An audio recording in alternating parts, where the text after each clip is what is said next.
What is going on, guys? It's Chance with BriefMobile here. Today I have a quick review of the Otterbox Commuter for the iPhone 5. So as you can see, the Otterbox Commuter is a two-part case. You have a silicone part that goes underneath and a plastic part that goes on the outer part. So if we go ahead and put it together here, you just slide your iPhone 5 into the silicone and then slide that into the shell. It's a little tricky. You just push and then you go around the corners to make sure all the edges are lined up, and there we go. So the installation process is incredibly simple. It's much better than some other cases. So if we go and take a tour of the case itself, you see on the top you'll find your power button, which is really hard to push with the case on, but it does seem to get better over time. I've been using this for about 3 weeks maybe, and it's gotten a lot better. On the right hand side is nothing. You notice it's a two-tone case though. So here's some of the silicone on the outside and then the shell. On the bottom you'll find your lightning port and 3.5mm headphone jack. They're covered under these flap things, which do get really annoying.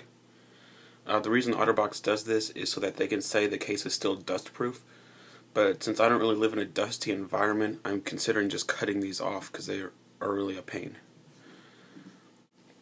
On the right hand side you'll find your volume rocker and a cutout for your silent switch.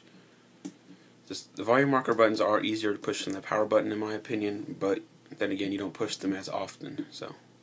And then finally on the back you'll find a cutout for your Apple logo and camera. As far as size and bulk go, the Commuter doesn't add much bulk at all.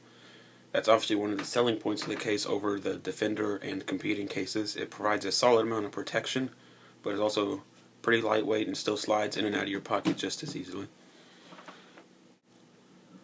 One thing about the Otterbox Commuter is that it does not have a built-in screen protector like the Defender does. And for me, this is not a big deal at all. In fact, I prefer it. The Commuter does come with one that you can apply yourself, but I hate screen protectors, so I chose to just leave it in the box. So what are the pros and cons of the Otterbox Commuter for the iPhone 5? Well, it has a really slim and sleek design, even though it provides a solid amount of protection. It comes with a screen protector if you like to use those, though you don't have to install it, which is good. It's also relatively easy to take off, which is good if you switch cases a lot. What about the cons of the Otterbox Commuter? Well, the power button is relatively hard to push. It gets better over time, but it's still noticeably harder than without a case.